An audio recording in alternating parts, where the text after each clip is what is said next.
Aniah came home on that Wednesday, October 23rd. We went to Winfield, my hometown, where I'm from, and spent the day there with some of my family. She looked over, she said, "Hey, Mom, it's getting late. You know, we probably need to get on the road." And I said, "You're right, it's late, and I don't want y'all driving late." And so she walked by me, I gave her a hug and a kiss, and I said, "I love you, be careful." And you know, that was the last time I saw her.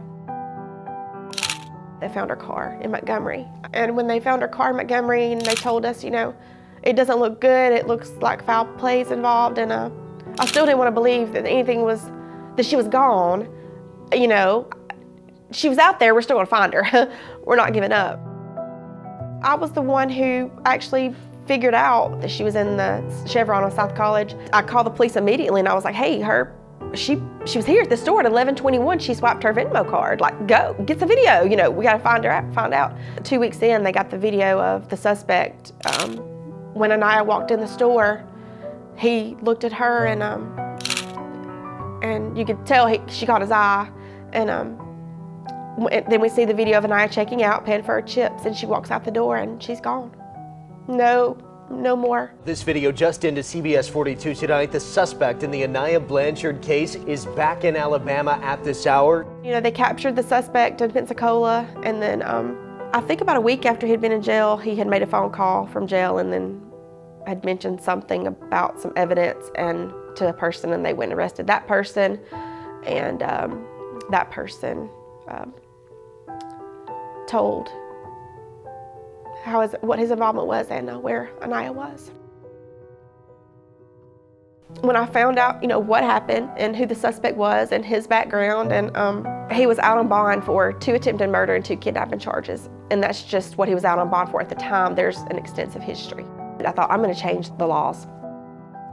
Chip Brown, a state representative from Mobile, he has a law that he wants to get introduced, and it's about bond reform and things like that. And he said he wants to name it after Aniah, and I thought, wow, this was what I wanted to do, so yes, absolutely. It was a vote of confidence today on Alabama's House floor when lawmakers passed Aniah's law unanimously. The bill now heads to the Senate. If it's approved, voters will get the final say during the midterm elections next year.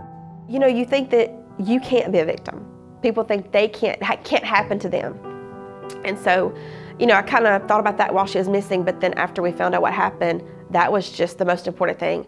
I did not want it to happen to anyone else. I wanted them to understand that, you know, if it can happen to her, it can happen to anybody. And I thought, I'm gonna get out there and I'm gonna make sure that nobody else, you know, goes through this, or help to try to prevent them from, you know, going through this, to show them how to be safe, and in Aniah's name.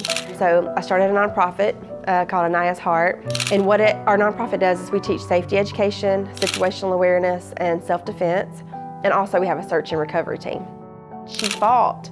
That's the one thing that the suspect did say, is that she fought. She went for the gun, and I know she did, and so it's kind of like we're finishing that fight for her by saving lives.